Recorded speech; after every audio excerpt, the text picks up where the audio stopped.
बिस्मिल्लाहिर्रहमानिर्रहीम।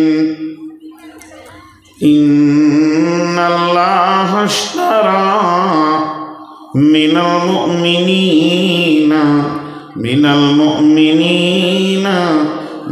मुमिनीना अनफुसहुम व अम्वालहुम बिअन्न लहुमुल जन्नह युक़ातिलून फी सबीलिल्लाहि फयक़्तुलून व युक़्तलून वअदन अलैहि हक़्क़न फित्तौराति वल इंजीलि वल क़ुरआन वमन औफ़ा बिअहदिही मिनल्लाहि फस्तबशिरू बिबैइकुमुल्लज़ी बायअतुम बिहि वज़ालिका हुवल फ़ौज़ुल अज़ीम।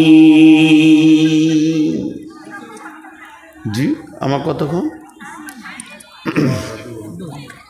না না, তাহলে ওকে দেবেন কখন? বেলা 8টায় দিয়ে দেন। এগুলো পরিচালনা নয়। আপনারা আলেম মানুষ, আপনাদের কাছে আমাদের অনেক শিখার আছে। আপনারা আমাদের ওস্তাদ।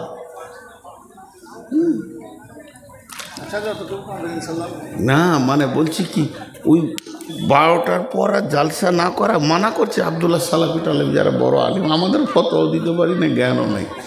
অবাক লাগছিল রিয়াজুল ভাইকে, যতক্ষণ বললেন হাদিস আর কোরআন। আমরা অত স্টোরে নেই, দুটো দর্শন পড়াশোনা করেছি বলি মানুষ কথা শুনে। এবার আল্লাহ কি বলছে দেখেন। আল্লাহ বলছেন, নিশ্চয় আমি কিনে নিয়েছি মুমিনের কাছ থেকে, নিশ্চয়ই আমি কিনে নিয়েছি মুমিনের কাছ থেকে। আল্লাহ বিজনেসটা করতে চাইছেন কার সঙ্গে? না মুমিনের সঙ্গে। আরে বাপ, চারটা হ্যালোজিন এইদিকে দিয়েছে, 5টা সহ্য করছি, আবার তুইও জ্বালালি শেষকালে। তোর ওই 5টাতে সহ্য হলো না? হ্যাঁ না, তোর মন বলছে যে কাবু করতে পারে না, আমি একটু দেখি। আজীব ব্যাপার। আল্লাহ তাবারাক ওয়া তাআলা বলছেন, একটা জিনিস জেনে নেন, আল্লাহ বিজনেস করতে চাইছেন। এখানে ব্যবসার কথা বলা হয়েছে। কার সঙ্গে? না মুমিনের সঙ্গে। যেহেতু মুমিন ধোঁকাবাজ হবে না, মুমিন বেঈমানি করবে না। মুমিনের যতগুলো গুণ আছে তার মধ্যে একটা হচ্ছে ওয়াল মুফুনা বিআহদিহিম ইযা আহাদু। যখন কার সঙ্গে কোনো ওয়াদা করবে, চুক্তি করবে, সেই ওয়াদাকে সে ভঙ্গ করবে না। আর ওয়াদা ভঙ্গকারীর সঙ্গে বিজনেস চলবে না, ব্যবসা চলবে না।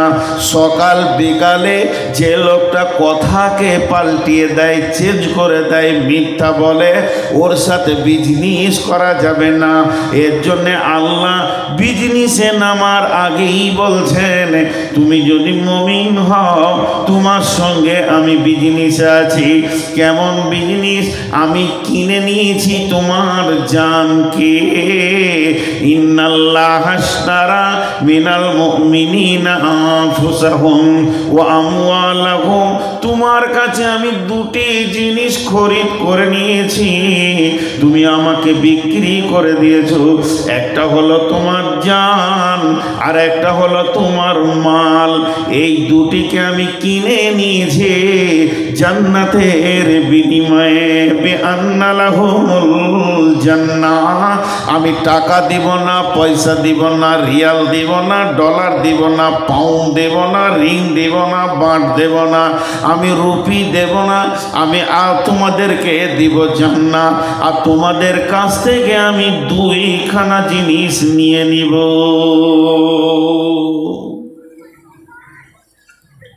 মাল কিন্তু মুমিনের স্বাধীন নয়, জানও কিন্তু মুমিনের স্বাধীন নয়। আজীব ইসলাম। এত সুন্দর পৃথিবীতে আর কোনো ধর্ম আছে কিনা, নাই, আছে কিনা তা নয়, একটাই ধর্ম, সেটা হচ্ছে ইসলাম। তো কিয়ামতের মাঠে দুটি বিচার হবে, দুটি জিনিসের হিসাব নেওয়া হবে। একটা হলো আল্লাহ বলছেন ইন্না ইলাইনা ইয়াবাহুম সুম্মা ইন্না আলাইনা হিসাবাহুম। রাসূলুল্লাহ সাল্লাম বলছেন যতক্ষণ পর্যন্ত তুমি 5টা প্রশ্নের উত্তর না দেবে ততক্ষণ এক পা খালি করে আর এক পা তোমার ঘর দেওয়া যাবে না। কিন্তু যতগুলি হিসাব হোক, টোটালে 2টা পয়েন্টে হিসাব চলবে, একটা জান, একটা মাল। মালের হিসাব কেমন করে নেবে আর জানের হিসাব কেমন করে নেবে? এখানে ছোট্ট একটা জিনিস আপনাদের কাছে নিয়ে আসি। আমানত, মিলকিয়াত, দুটো জিনিস জানতে হবে। একটা হলো আমানত, একটা হলো মিলকিয়াত। তো আমানত আর মিলকিয়াত এই দুটি জিনিস না জানতে পারলে জান আর মালের বিষয়টা আপনার আমার বুঝে আসবে না। এখানে একটা 500 টাকার নোট আছে। ওই 500 টাকার নোটটা আমি যখন এখান থেকে নেমে যাচ্ছি, সভাপতি সাহেব আমাকে দিলেন আর কানে কি বললেন, ভাই আপনাদের ওখানে আপনার গ্রামে মাদ্রাসায় আমার ছেলেটা পড়ে, এটা ওকে দিলাম, আপনি দিয়ে দেন। এটা আমানত না মিলকিয়াত? আমানত। ওটা আমার পকেটে ঢুকলো, আমানত। মিলকিয়াত কাকে বলে? আমি নেমে যাচ্ছি, অনেক জায়গায় বাংলাদেশে এটা বেশি ঘটে, কেউ 200 টাকা 500 টাকা নিয়ে এসে বললে হুজুর এটা আপনি চা পান খেয়ে, এটা আমার মালিকানা সত্ত্ব আছে।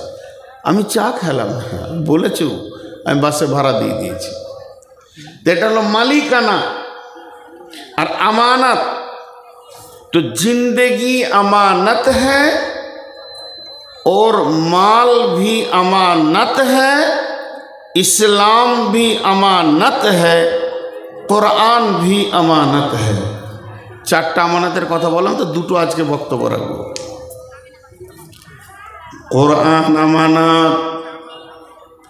এই যে কোরআন পৃথিবীতে এসেছে এটা আমানত। তার কারণ হচ্ছে আজকে এই আমানতকে বহন করার জন্যই এই মাদ্রাসার ভিড়। আমি শিখেছি, আমার ছেলেকে শেখাবো, সে তার ছেলেকে শেখাবে, সে তার ছেলেকে শেখাবে।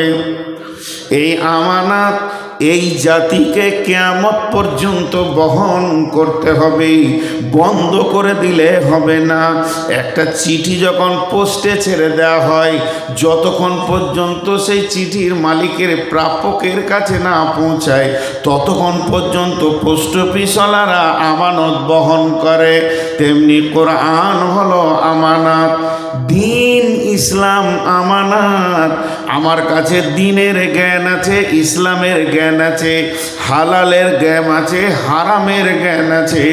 অতএব এই জ্ঞানটা যার কাছে নাই তার কাছে আমাকে পৌঁছে দিতে হবে। বাল্লিগো আন্নি ওয়ালাও আয়া।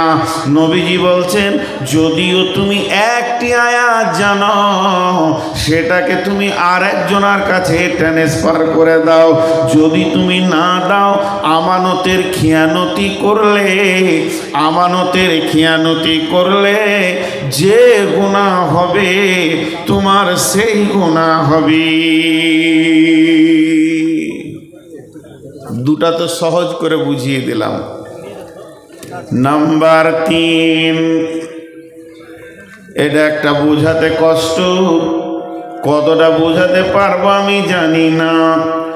जिंदगी भी আমানত হ্যায়। যেদিন আমি পৃথিবীর বুকে এসেছি আর প্রথম শ্বাসটা আমার শুরু হয়েছে, আর যেদিন আজরাইল আমার কাছ থেকে জানটা নিয়ে চলে যাবে নিঃশ্বাসটা বন্ধ হবে। যেদিন নিঃশ্বাস চালু হয়েছে এবং যেদিন নিঃশ্বাস বন্ধ হবে, এই যতগুলি শ্বাস আমি টানছি প্রত্যেকটি আমানত। তার মানে জীবনটা আমার নয়, জীবনটা আমার আল্লাহর। আমার এই জীবনের মেশিনটা, আমার হৃৎপিণ্ডটা যিনি চালাচ্ছেন তিনি আল্লাহ। এটা চালানোর ব্যাপারে প্রতিনিয়তে প্রতি সেকেন্ডে তার একটা খরচা আছে। যে দুটি চোখের যে লেন্স আছে, পাওয়ার আছে, এর পেছনে খরচা আছে। কানে মাইক্রোফোন, আজকে 53 বছর শুনছি, এর পেছনে আল্লাহর খরচা আছে। আমার জীবনটা তিলে তিলে যে চলছে, প্রতিদিন আমাকে সূর্যের আলো দেওয়া হয়, প্রতিদিন আমাকে পানি খাইয়ে হৃদয়কে ঠান্ডা করা হয়, প্রতিদিন সেকেন্ডে সেকেন্ডে আমাকে শ্বাস আল্লাহর অক্সিজেন খরচা করতে হয়। তো আল্লাহ তাবারাক ওয়া তাআলা যে জীবনটা আমাকে দিয়েছে এটা আমানত, এটা আমানত। এর হিসাব হবে, এর হিসাব হবে। জি, এর হিসাব কেমন হবে একটু বোঝানোর জন্য বলছি, একটু অনুসূচনা দেওয়ার জন্যে। কিয়ামতের মাঠে আমাকে আল্লাহ ডেকে বলবে, নূর মোহাম্মদ আই, জি আল্লাহ তোকে 70 বছর জীবন দিয়েছিলাম। জি, 70 বছর আমি তোর জীবনটাকে চালিয়েছি, আমার খরচা ছিল। তো প্রতিটি বছরে 12টা মাস, প্রতিটি মাসে 30টা দিন, প্রতিটি দিনে 24টা ঘন্টা, প্রতিটি ঘন্টায় 60টা মিনিট, প্রতিটি মিনিটে 60টা সেকেন্ড। টোটাল তুই কত কোটি সেকেন্ড পৃথিবীতে ছিলি? এগুলো কিভাবে খরচা করেছিস বল? এগুলো কিভাবে খরচা করেছিস বল? আমার দেওয়া জান তুমি কিভাবে খরচা করেছো? একটা ছাত্র বলছে, জি একটু নলহাটি যাব। বলে যাও, জোহরের জামাত ধরবে, মানে 10টা বাজছে, তো এমনি করে ঘড়ি দেখে বলছে জোহরের জামাত ধরবে। 2 ঘন্টা টাইম দিয়েছে, 120 মিনিট টাইম দেওয়া হয়েছে ওকে। বাইক নিয়ে চলে গেল, ঘুরে এলো। বলে তুই কিভাবে সময়টা কাটালি বল, কোন দোকানে কতটা কাটালি? এইটা এই পর্যন্ত থাক। একটা জিনিস আপনাদেরকে বলে রাখি, তাহলে বুঝতে সুবিধা হবে। কেন কেন কেউ কেন বলে একটা শব্দ আছে, এটা প্রশ্ন। তো কেন একটা প্রাচীর, ব্রেন দিয়ে এটাকে টপকাতে হয়। যারা ল নিয়ে পড়াশোনা করে, ডিটেকটিভের পড়াশোনা করে, যারা তর্কবিদ্যা পড়াশোনা করে, তাদের এই কেন আগার মাগার লেখিন এই শব্দগুলো বেশি আসে। তো এই মাদ্রাসার আমি প্রধান শিক্ষক। একটা ছেলে 2 দিন কামাই করেছে। তোকে বললাম তুই কামাই করলি কেন? বলছি জি আব্বার অসুখ হয়ে গিয়েছিল। অথচ ওর আব্বার অসুখ হয়নি, মিথ্যা কথা বললো। তোর আব্বার সঙ্গে তো আমার নলহাটি দেখা হলো। বলে না, সেই দিনই উঠেছে। এই যে আমার কেনটাকে জেনা তেনা ব্রেন দিয়ে টপকিয়ে দিছে।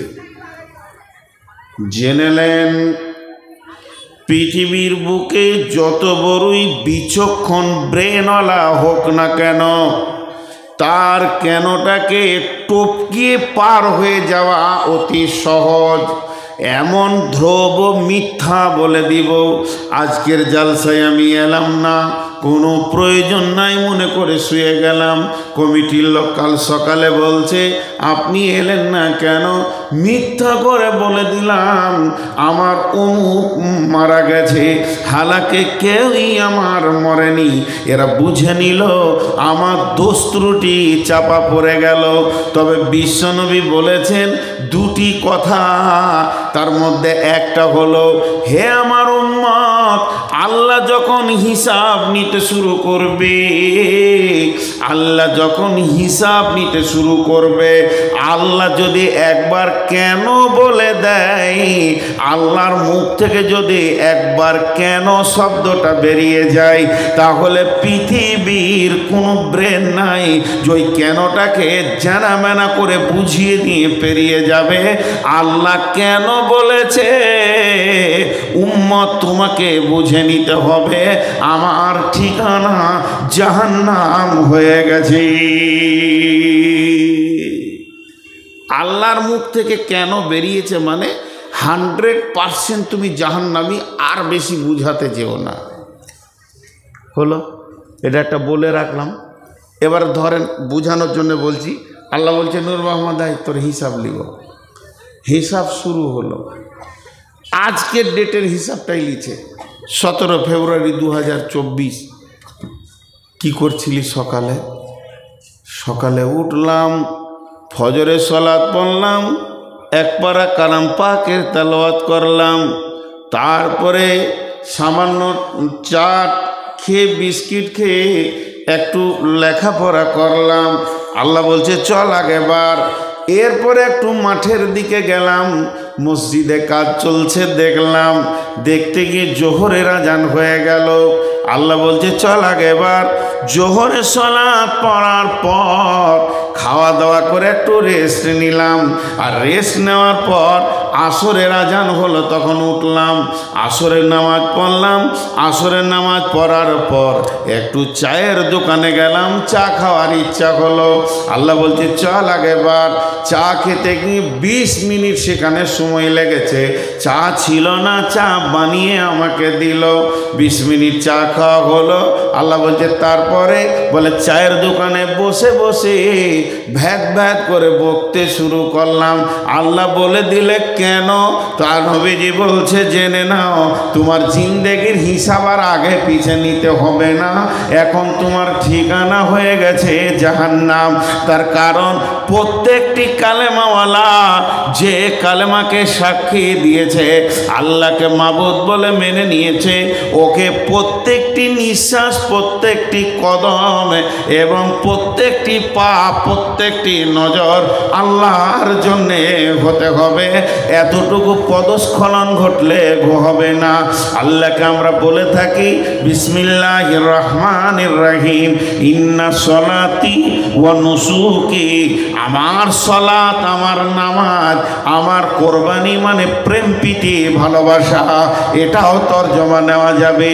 ওয়া মাহিয়ায়া, আমার নাহায়াত, ওয়া মাহিয়ায়া, আমার হায়াত, ওয়াল মামাতি, এবং আমার মত। ওয়া মাহিয়ায়া লিল্লাহি রাব্বিল আলামিন, ওয়া মামাতি লিল্লাহি রাব্বিল আলামিন, ইন্না সলাতি লিল্লাহি রাব্বিল আলামিন, ওয়া নুসুকি লিল্লাহি রাব্বিল আলামিন। তার মানে আমার নামাজ আল্লাহর জন্য, আমার প্রেম প্রীতি ভালোবাসা নৈকট্য গ্রহণ করাটাও আল্লাহর জন্য, এবং আমি যে বেঁচে আছি আমি আল্লাহর জন্যই বেঁচে আছি। পৃথিবী অন্য কারোর জন্যে আমি বেঁচে নাই, আমার জান শুধু আল্লাহর জন্যেই দুনিয়াতে রয়েছে। ও মামাতি, যেদিন আমি মরব আমার লাশটার দিকে মানুষ তাকাবে আর বলবে এই লোকটি মরেছে তো আল্লাহর জন্য মরেছে।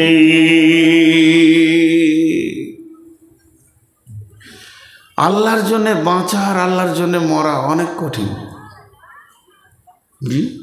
চারটাই ফিউজ হয়ে যাবে এখনই, একটা টিউব পাম্প থাকবে না। নামাজ ধরেছি তাকবীরে তাহরিমা, আলহামদুলিল্লাহ রাব্বিল আলামিন আর রহমানির রহিম, আল্লাহকে খেয়াল নাই। কুলহ পড়লাম, আল্লাহকে খেয়াল নাই। আল্লাহ আকবার, সুবহান রাব্বিল আযীম, আল্লাহকে খেয়াল নাই। সামি আল্লাহু লিমান হামিদা, আল্লাহকে খেয়াল নাই। সালাম ফেরা হয়ে গেল, আল্লাহকে খেয়াল নাই। নামাজটা লিখ। অনুসুকি, প্রেম, কোরবানি, মেহনত। মানুষ যখন মেহনত করে কোরবানি দেয়, জানের মুজাহাদা চালায়। কোরবানি মানে জবাই করাটাই খালি আমরা ধরে নিয়েছি। আল্লাহর নৈকট্য পাওয়ার বিভিন্ন অ্যাঙ্গেল, যে প্রেম দিয়ে আল্লাহকে পাওয়া যায় সেটাই কোরবানি। তো আমার কোরবানি আল্লাহর জন্য। একটা উদাহরণ দিই, বুখারী, মুসলিম, আবু দাউদ, তিরমিজি, নাসাই নয়, উদাহরণ দিচ্ছি। এক ব্রেল পানি কিয়ামতের মাঠে, আর আল্লাহ একটা মগ দিয়েছে আপনাকে, জগ, বলছে এক জগ করে, এই বান্দা এটা কি? ও চা, ও চা। আমি যতক্ষণ থাকবো খাবো না, খেতে দেবো না। 20 জনা খাবে আর 400 লোক দেখবে। তো খেয়াল করেন আমার দিকে, আল্লাহ বলছে বান্দা এটা কি রে? বান্দা এমনি করে দেখবে যে আল্লাহ পানি। এটা উদাহরণ দিচ্ছি, বলবেন না যে কত নম্বর হাদিস। যখনই বলল পানি, তো আল্লাহ বলছেন গোলাম এটা পানি নয়, তুই জীবনে যত ঘাম ফেলেছিস, ছেলের জন্যে, বিবির জন্যে, মায়ের জন্যে, আব্বার জন্যে, ব্যবসার জন্যে, চাকরির জন্যে, পড়াশোনার জন্যে কল কল করে ঘেমে গেছিস, মাঠে গিয়ে ঘাটে গিয়ে পরিশ্রম করে সমস্ত ঘামগুলি আমি আল্লাহ জমা করে রেখে দিয়েছি। তোর জীবনের টোটাল ঘামটা 200 লিটারে পরিণত হয়ে গেছে। এখন তুই 1 লিটারের একটা জগ কেনে আর এমনি করে পানির মতো করে তোলার বল যে ঘামটা কেন ঝরেছে। একটা গিলাস তুলে বললেন এটা আমার বাচ্চার জন্য ঝরিয়েছি, 2 জগ তুলে বললেন বিবির জন্য ঝরিয়েছি, মায়ের জন্য ঝরিয়েছি, আব্বার জন্য ঝরিয়েছি, পড়াশোনা করতে গিয়ে ঘাম ঝরিয়েছি, চাষে ব্যবসা বাণিজ্যে ঘাম ঝরিয়েছি। এই করতে করতে ব্রেলের নিচে যা ছিল সব উঠে যাবে। এক জগ তুলে যদি তুই বলতে পারিস আমার এই ঘামটা আল্লাহর জন্যে কলকল করে বেয়ে গেছে, মানুষের দরজায় দরজায় ঘুরেছি, আল্লাহর দ্বীনের জন্যে ঘুরেছি, মাদ্রাসার জন্যে ঘুরেছি, মসজিদের জন্যে ঘুরেছি, কতজন কত নোংরা কথা বলেছে, বেইজ্জতি করেছে, লাত দিয়েছে, তারপরেও আমি দরজায় দরজায় দরজায় ঘুরে এই অবস্থায় আমার ঘাম ঝরেছে। যদি আপনি বলতে পারেন আল্লাহ এই এক জগ ঘাম আপনার জন্যে ঝরেছে, আল্লাহ বলবে তুই আমার প্রেমিক, আমি তোর প্রেমিক, গলায় জড়িয়ে ধরবে। কিন্তু আমাদের জীবনে 1 ফোঁটা ঘাম আল্লাহর জন্যে ঝরে না, 1 ফোঁটা ঝরে না। তবে মাফ করবেন, খারাপ মনে করে লিয়েন না, একই কথা 2 রকম লেয়া হয়।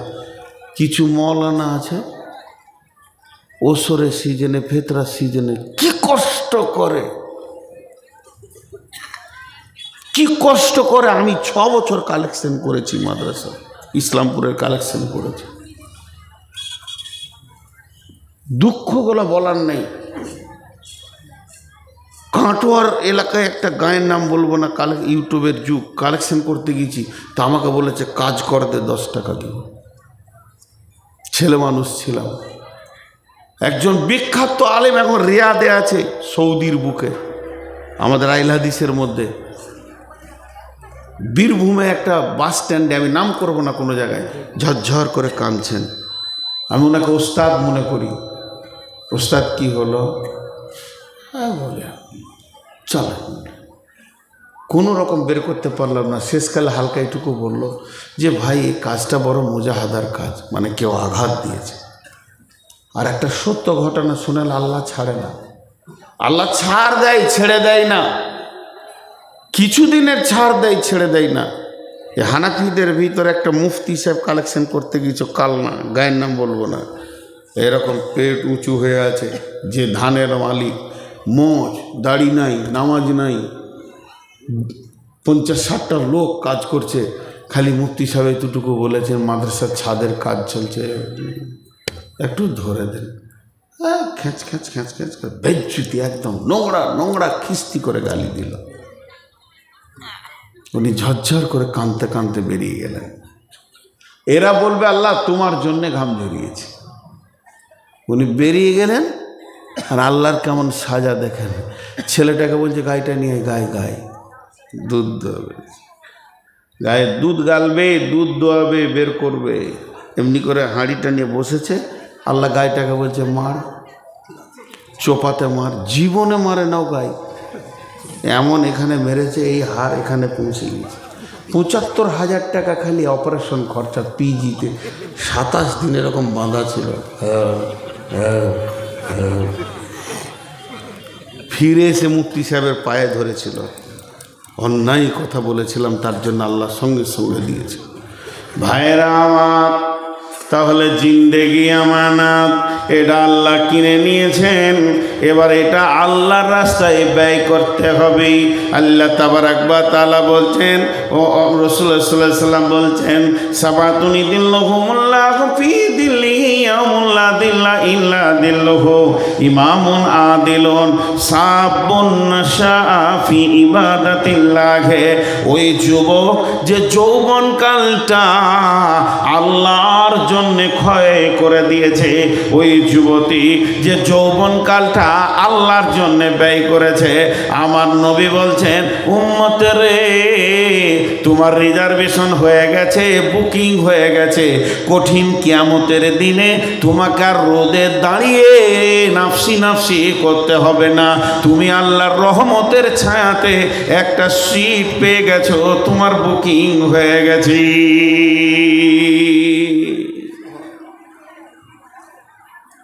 তো জিন্দেগির তিলে তিলে হিসাব লাগবে। এখানে যতগুলি লোক আছেন যারা সংসারের গাইড হিসেবে, ম্যানেজার হিসেবে চলছেন, ওকে জিজ্ঞেস করেন আপনার সংসারে খরচ কত? প্রতিদিন ৫০০, ১,০০০, ১,৫০০, ২,০০০, যার যেমন সংসার তার সেরকম খরচ। আল্লাহর সংসারে খরচ কত? তো একজন বাংলাদেশে বলছে খরচ নাই, বলে তোকে হুঁশই নেই। এই প্রতিদিন একটা মানুষ যতটা শ্বাসকে পোড়ায়, বাংলাদেশের মানিতে যদি ওকে এই অক্সিজেনটা কিনতে হতো, এত ভালো অক্সিজেন তো পাবে না, ৫০,০০০ টাকা লাগতো। ঘরে যদি 10টা লোক থাকে তো প্রতিদিন ৫ লাখ টাকা আল্লাহ মিটেছে। যে সূর্যে আলোটা জ্বলছে, সকালে উঠবে সন্ধ্যায় ডুববে, এই সূর্যের আলোটা কত খরচ? পেট্রোলে চলে, ডিজেলে চলে, কাঠ দিয়ে জ্বলে। একবার নিজের ব্রেনকে জিজ্ঞেস করিনি, একটা ঘরের প্রদীপ জ্বালাইতে গেলে 1 ঘন্টার পর তেল শেষ, আর 1 ঘন্টা একটা বাতি জ্বালাইলে আপনার মিটার টটা টটা করে ঘুরছে। আর এত বড় বিশাল হ্যালোজিন দিয়েছে, বিশ্ব একসঙ্গে, স্কুল কলেজ ভার্সিটি ইট ভাটা, তারপর আর কিছু সব রেল টেল সব চলছে। কত খরচ জি, কত খরচ? সূর্যের আগুনের লতিটা 1.5 কিলোমিটার, 150 কিলোমিটার, 150 কিলোমিটার। 3খানা পরমাণু, 1, 2, 3, আমি 300 বলিনি, 30 বলিনি, সজ্ঞানে বলছি। 3টে পরমাণু পৃথিবীতে একসঙ্গে বাষ্ট করে দিলে পৃথিবীটা গলে যাবে, ডাউ হয়ে যাবে। বিজ্ঞানীরা বলছে পুড়ে শেষ হয়ে যাবে, কেউ বেঁচে থাকবে না। একটা পরমাণুর খরচা কত? একটা পরমাণুর খরচা কত? 450 টাকা। এই জন্য মাথা লড়াইছে, খুশি কত? 450 টাকা একটা পরমাণু। ভারতবর্ষের লোক 30 বছর বসে খাবে, কোনো ইনকাম করতে হবে না, 30 বছর।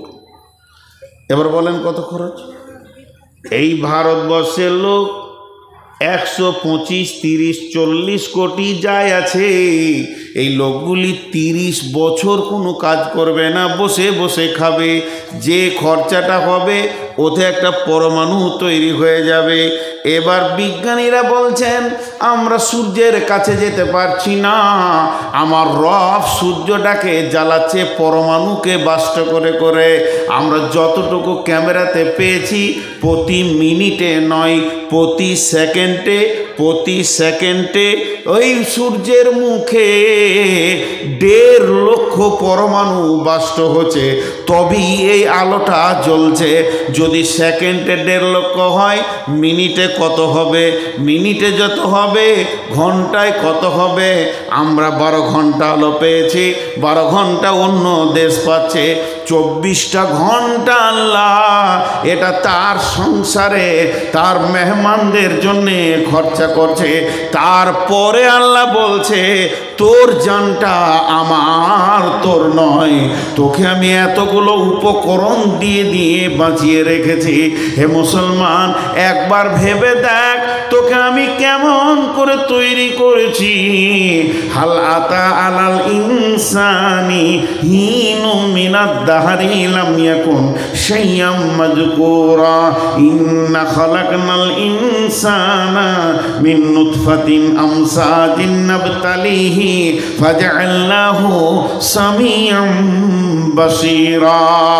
আল্লাহ তাবারাক ওয়া তাআলা বলছেন, হে নূর মুহাম্মদ, তোর বয়স 53-54 বছর আগে কি ছিলি? বলে 54 বছর আগে মায়ের পেটে ছিলাম। তোর বয়স যদি মায়ের পেট থেকে নিয়ে ধরিস তো 54, তাহলে 56 বছর আগে কি ছিলি? বলে মা বাপ খেয়েছে ফল ফ্রুটের ভিতরে ছিলাম। যদি তাই ছিলি আরো 10 বছর পেঁচিয়ে যা, 66 বছর বয়সে তুই কি ছিলি? পৃথিবীতে আমার কোনো নামই ছিল না।